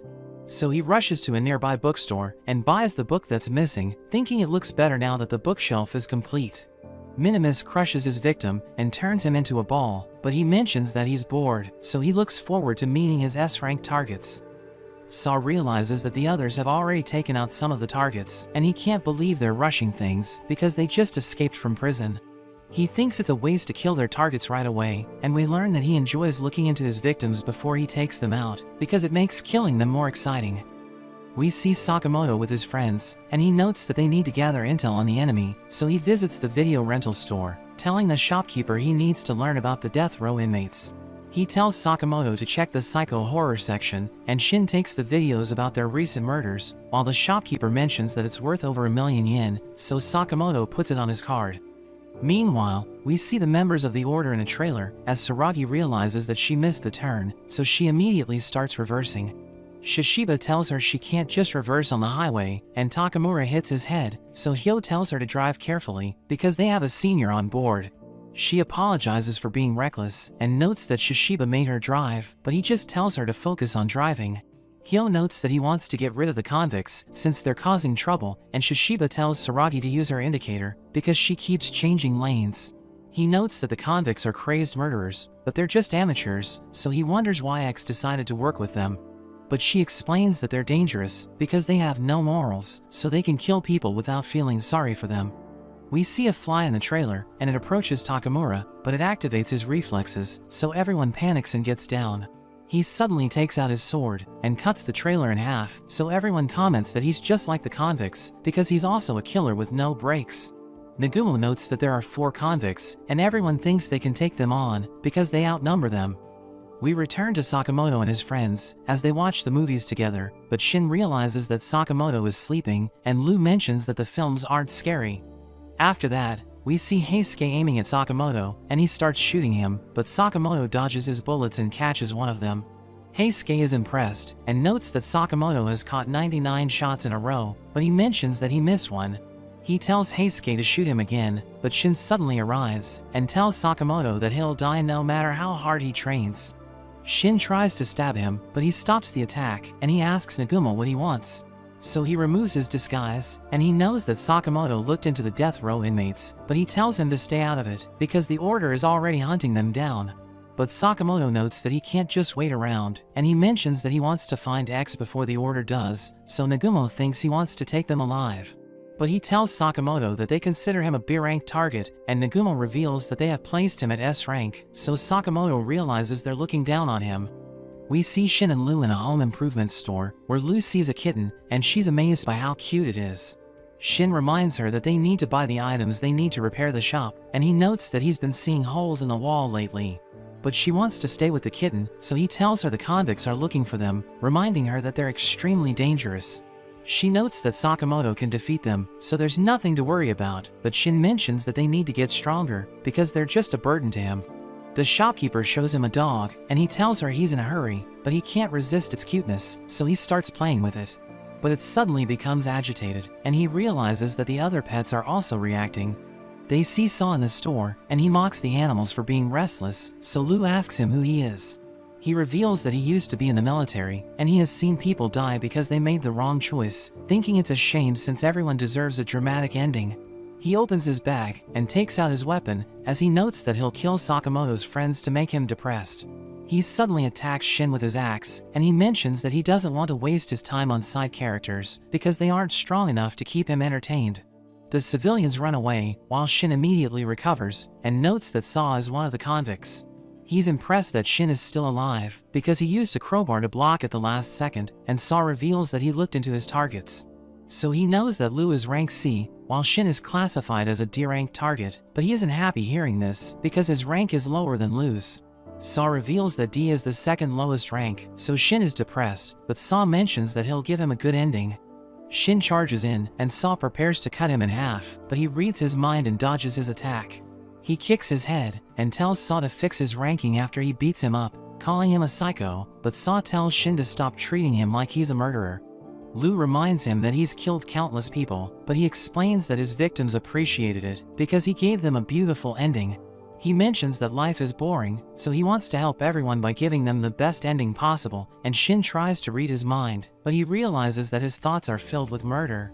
He throws his axe to attack Shin and Lu, and tells them to keep up with him, but Shin realizes that they're no match for him, so he runs away with Lu. They struggle to dodge his attacks, and Shin looks for something they can use as a weapon, but he realizes that the axe is about to hit Lu. So he pushes her to safety, but he ends up getting hit, and Saw knows that he can't read his mind, because killing them is all he can think about. Lu shoots him with a nail gun, and tells him to get away from Shin, so he walks towards her, but Shin suddenly gets back up, and burns him with his makeshift flamethrower. But it doesn't work, so they realize that he's incredibly tough, and he hits a gas tank, causing it to explode. Shin gets back up, and he realizes that he's still alive, because Lu saved him, so he thinks she got hurt because he's weak. Meanwhile, Sakamoto wonders why Shin and Lu haven't returned yet, but Heisuke thinks they'll be fine, because he knows that Shin is a skilled hitman. Sakamoto notes that he has potential, but he still lacks experience, and he needs to fight for his life to reach his potential. We return to Shin, as Saw mocks him for being weak, telling him his ability is amazing, but it's too bad that it's been wasted on him. Saw mentions that he'll kill Sakamoto's family after he kills him and Lu, and he mentions that he's interested in Sakamoto, because killing him after he loses his family will serve as the perfect ending. Shin is upset hearing this, and Saw prepares to finish him off, but he suddenly awakens his new power. His eyes turn blue, as he thinks about Sakamoto, and Saw tries to kill him, but he suddenly dodges the attack. Saw is confused, wondering why Shin isn't acting like his usual self, and he prepares to take another swing, but Shin stops him before he can move his hand. He reveals that he can now see the future, and he counters with a barrage of attacks, which knocks Saw down. He wonders what happened to Shin, and he tries to cut his head off, but Shin punches his neck as he realizes that Shin can read his moves. He struggles to hit him as Shin uses his eyes to see the future, and he counters with a devastating blow. He thanks Saw for helping him awaken his new power, but notes that he won't let him hurt the people he cares about, so he'll do anything it takes to defeat him. We go back to when Tang went to the store, and he tells Shin that when a person thinks about moving, his brain has already decided to move. Sakamoto knows that Tang is talking about the subconscious, and Lu notes that her subconscious decides to punch a split second before her body reacts. But he notes that a split second could mean the difference between life and death, and Tang tells Shin that he should learn to read his opponent's subconscious thoughts. We return to the present, as Shin rushes forward, and continues to beat Saw up. But he suddenly reaches his limit, as he realizes that he isn't used to his new power yet, and Saw catches him, so he thinks it's all over for him. But Lu suddenly appears, and she sends Saw flying, telling him not to mess with her family, but Shin realizes that she's acting strange. He sees a bottle of ethanol, and realizes that she had drunk it while he was fighting, but he wonders why she isn't as emotional as usual. She tells Saw not to look down on the mafia, so Shin realizes that she's a mafia drunk, and Saw throws his axe at her. But she grabs the rope and throws it back at him, so he jumps away, but he realizes that she's gone, and she suddenly kicks his head. She takes him down, and threatens to make him suffer for all the people he killed, but he tells her to let him go. So she stabs his arm, causing him to scream in pain, and she tells him he isn't allowed to talk. He asks her to spare him, promising not to bother her family again, but she wonders if he ever listened to his victims who begged for their lives. So he panics and starts running away, and she chases after him, as he thinks that bad endings are only fun when they happen to other people. But Shin overhears his thoughts, and he appears above him, smashing him to the ground. We see Shishiba and Saragi in a diner, as they discuss that one of the convicts has already been defeated, so Saragi is worried that she won't be able to kill anyone. Shishiba receives a call from Igumo, who mentions that he's approaching his target, so Shishiba tells Saragi that they can take it easy, because their help isn't needed. But she quickly eats her food, so that she can hunt down her target, and she tells him he can have her leftovers. He tells her to be careful, but she quickly walks away, and he notes that he's full, so he can't finish her leftovers, but he can't believe she has onions in her food. We return to Shin and Lu, who both fall asleep from exhaustion, and Saw uses the chance to escape. He sees a taxi, so he tells the driver to take him to the airport. The driver mentions that he still has a passenger, but Saw threatens to kill him, so he allows him to get in the car. He thinks about stealing money and taking it easy for a while, but we see that the other passenger is Hyo, who tells him he's already reached his destination, and he ends up finishing him off. Shin wakes Lu up, and he tells her that Saw has escaped, so he tries to look for him, but he suddenly gets a headache, as he realizes that it's an after effect of his new ability. But a group suddenly arrives, and their leader tells him that Saw is dead, but she's angry that he caused a mess. He recognizes them as floaters, and Lu wonders what they are, so he explains that they're the JA's cleanup squad, and they fix the place after the hitmen complete their missions. But they start complaining about their jobs, so she realizes that they're degenerates, and he reveals that most of them are working part-time while training to be hitmen. He can't believe she got drunk on ethanol, but she reminds him that they still need to go shopping, so he realizes that they need to get back to the store. Meanwhile, we see Saragi as she heads to a shrine, where she rings the bell, and she prays that she'll be able to kill the convicts. But Donpu suddenly appears behind her, and attacks her with her spikes, wondering why people always close their eyes when they pray. We see that Saragi used a coin to block her attack, and she's glad that her prayer has been answered, asking Donpu if she knows how the Japanese pray to the gods. Saragi grabs onto her and smashes her to the ground, as she explains that the Japanese bow when they pray, but she notes that Donpu is supposed to make an offering before that. She gets back up and tells Saragi she'll make her the cutest one of all, but she explains that she needs Donpu to die in the name of the order. She attacks with her spikes again and tells Saragi she has no right to judge her because she's also a killer. But she explains that she isn't judging Donpu and notes that she just sees her as an insect she needs to kill for the JAA. She dodges Donpu's attacks, but she takes Saragi's briefcase and throws it away, thinking it must be her weapon since it's heavy. Donpu continues her assault, thinking Saragi doesn't stand a chance without her weapon, but she analyzes the situation and realizes that Donpu is keeping most of her spikes in her torso. Saragi wonders what she should do, because she needs to keep her distance, and she reaches the bell, so Donpu thinks she wants to pray to the gods again. But she drops the bell and kicks it towards Donpu, so she gets blown away. She thinks Saragi will be punished by the gods because she kicked the bell in the shrine, but she explains that it will never happen because the gods are kind. She reads her fortune, and a stick mentions that she'll have good luck, but Donpu suddenly attacks her from behind. She manages to stab her hand, but Saragi walks forward and grabs onto Donpu's hand, as she mentions that the gods are too kind because they allowed murderers to exist. But she notes that it's the reason why the order needs to hunt them down, and she prepares to take her out. In a flashback, we learn that Donpu's love has always been one-sided because she demands undying devotion from everyone she loves. So she wants them to only think about her, and she kills them whenever she feels jealous. We learn that she gets turned on when someone is afraid because it reveals their true selves, and they only think about her during their last moments. But she notes that it feels hollow because they stop thinking about her as soon as they die. We return to the present as Saragi kicks Donpu away and starts beating her up. Donpu mentions that all she ever did was love people, so she thinks she doesn't deserve to be punished, telling Saragi she just wants to be loved. But Saragi takes her briefcase, and it transforms into her weapon as she mentions that they're both killers. She explains that it's because of people like Donpu that she has a reason to live each day, so she thanks her for giving her life purpose, telling her she loves her. Donpu is surprised hearing this, but Saragi activates her buzzsaw and uses it to finish her off. We see Heisuke in a tower, and we learn that he's looking for the convicts, thinking he might be able to find them from a distance since they look weird. He uses a telescope to look around the city, as he notes that he enjoys the view because it's how Pisces sees the world.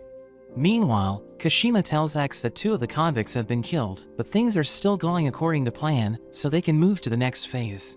But Apado suddenly appears, and he threatens Kashima with his strings, asking him what he's up to. He tries to act dumb, but Apado doesn't believe him, and he notes that he's grateful since Kashima helped him escape from prison, but he doesn't want to be used by him. He cuts him into pieces, and he mentions that he wants to understand people by seeing what's inside them. But after he leaves, we see that Kashima is still alive, and he realizes that Apado is dangerous, so he thinks about getting rid of him. But X tells Kashima to let the convicts do as they wish, because it will give them an advantage over the JAA. Minimus heads to Sakamoto's store, where he sees Aya, but she thinks he's a customer, so she asks him what he needs. We see Sakamoto holding Shin in place, as a therapist named Mia performs acupuncture on him, telling him to stop acting like a baby. After that, she tells Sakamoto she barely recognized him since he put on weight, and she notes that she doesn't advertise for ex-hitman, but he knows that she's the only one who can help Shin. Lou starts playing with the needles and asks him if it hurts, but he mentions that it feels good, so he thinks Mia knows what she's doing. Sakamoto reveals that she's famous among hitmen, and they call her the Hand of God because she can heal almost any wound. Shin calls her an old hag, and wonders how long he has to stay that way, but she tells him to stop being rude. She reveals that she's 98 years old, and tells him to stay there for the rest of the day, but he isn't happy hearing this. She explains that his new ability takes a toll on his body, so he can only use it for 5 minutes a day, and she warns him that he might die if he goes beyond the time limit. Lou tells her she feels dizzy, so Mia checks her body, and realizes that she needs to eliminate the toxins. So she gives her a soup, and after Lou drinks it, she mentions that she feels better already, but Shin knows that she just has a hangover. Mia gives Sakamoto a checkup, and she realizes that he wants to beat people up because he felt pain when she touched his pressure point for anger. She knows that he's angry because his friends were attacked, but she warns him not to rush things, and reveals that he's only 30% as strong as he used to be. She notes that the 5-year break put a huge gap between him and Nagumo, but he tells her it doesn't matter because he'll still take down his targets. He's about to leave, but she suddenly elbows him and explains that she aimed for a special pressure point. We see that he's in pain, but he thanks her for her help and asks her to take care of his friends for him. We return to Minimus as he asks Aya where her husband is, so she explains that he left to meet his therapist. But Minimus thinks she's lying, so he destroys the cash register and tears the counter with his bare hands. He starts strangling her, threatening to kill her if she doesn't tell him where her husband is, but she suddenly breaks his arm and stabs him in the neck. He falls to his knees as he wonders what's happening, so Nagumo removes his disguise and reveals the knife was just a toy. He recognizes Nagumo as an S-rank target, and he looks forward to killing him, but Nagumo suddenly appears behind him, so he quickly takes a step back. Nagumo reveals that he's on duty because Sakamoto asked him to watch the store while he's away, and he prepares to get serious. Meanwhile, Heisuke is amazed as he sees a glass floor, and as he looks below him, he sees Apado talking to a man, asking him what he's thinking about. The man is confused hearing this, but Apato prepares to take him out because he wants to see what's inside him. Heisuke is glad that he has finally found his target, and he takes a shot, but Apato manages to block his bullet. So Heisuke freaks out, and Apato suddenly jumps up as he starts attacking Heisuke, who struggles to dodge his strings. He enters the tower, as Paisa gives Heisuke a tip, so he fires his rifle, but Apato suddenly destroys it. He explains that he likes strings, because he thinks they connect people, and he restrains Heisuke, as he notes that he can sense something beautiful inside him. But Heisuke isn't worried, because someone's coming to save him, and Sakamoto suddenly appears. He punches Apato away, and apologizes for making Heisuke wait, but he's just glad that Sakamoto arrived on time. We learn that he saw him outside, and he decided to shoot him, because he knew that Sakamoto would figure out what was happening. Apato gets back up, and he thinks Sakamoto might be able to understand him, because he punches super hard. We return to Minimus, as he reveals that he has killed 432 people, but it still hasn't satisfied his boredom, and he thinks killing Nagumo might change that. He attacks him, but Nagumo disappears and takes his phone, and he starts checking his browser history. So Minimus becomes angry, and destroys everything as he tries to kill Nagumo. But he suddenly disappears again, so Minimus starts looking for him, and we see that he has disguised himself as Minimus's reflection. He grabs onto him and starts strangling him, as Minimus realizes that he's powerful despite his size, and Nagumo checks his belongings, realizing he doesn't have any actual info.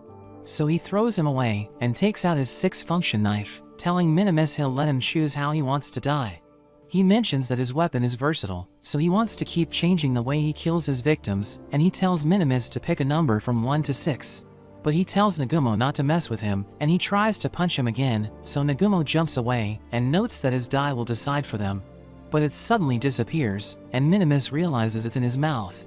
Nagumo sees that it's a 3, so he grabs onto his head and cuts it off, explaining that the number 3 is a giant can opener. But he realizes that he made a mess, so he thinks Sakamoto won't be happy. At the tower, Sakamoto blocks Apato's strings, but he gets blown away, and Apato can't believe he can move well despite his weight. He realizes that he can't return to his prime form, and he thinks it must be because of Mia, wondering what she did to his body. Apato wraps his strings around Sakamoto's leg, but he realizes that he can't cut it, and he pulls Sakamoto towards him. But he grabs onto a model, and throws it at Apato, who catches it with his strings. Sakamoto realizes that he's a worthy opponent, but he's angry that Sakamoto ruined the display, and he quickly rearranges them. Sakamoto thinks it's his chance to return to his prime form, and he exercises while Apato is busy, but he realizes that he still hasn't lost weight. Apato wraps his strings around Sakamoto again, but he jumps away, and he realizes that he can't win barehanded, so he checks to see if he has any weapons. But Apato thinks he's disgusting, because his pockets are dirty, so he thinks they'll never understand each other. We cut to Mia, as she tells Sakamoto's friends that he's nowhere near as good as he used to be, since his weight makes it hard for him to move like he used to. Shin thinks it won't be a problem since he can slim down, but she mentions that he needs to get used to his new body weight. So she hit his pressure point to prevent him from slimming down, because it will help him realize that he has more than enough power with his current weight. Apato continues to attack Sakamoto, and he notes that they'll never get along, because Sakamoto can't take care of his surroundings. He explains that he isn't careless, but Apato tells him to look at his slippers, and he realizes that it's broken. Apato surrounds him with his strings, but he suddenly realizes why Mia doesn't want him to slim down, so he rushes forward, and sends Apato flying. He joins him in the elevator, as he mentions that it's time for his counterattack, and they fall out of the elevator, as Sakamoto starts beating him up. They're able to land safely, and he mentions that he feels better than ever, but Apato praises him, thinking Sakamoto might be the first person to understand him, but he notes that he doesn't have time to listen to him. Shishiba realizes that Saragi destroyed the shrine, so he thinks the gods will be angry at her, but she reminds him that he didn't do anything to help her. He receives a call from Nagumo, and we see that the floaters are cleaning the store, as he reveals that the convicts were also on their hit list. So Shishiba realizes that X wanted them to kill each other in the end, and Nagumo thinks they were meant to drag it out, because X is up to something. We return to Sakamoto, as Apato attacks him with his strings, but he blocks them with a metal bar, and punches Apato away. He asks Sakamoto if he remembers the first time he connected with the world, but he wonders what Apato is talking about, so he decides to tell him about his past. In a flashback, we see that Apato didn't get along with the other kids, and his mother didn't care about him. But his father was kind to him, and we learn that he was always busy at work, so they didn't always see each other. He tells Apato that it's what's inside people that matters, and he thinks Apato will make friends since he's a good boy, but he tells him he needs practice, so he gives him a doll to play with.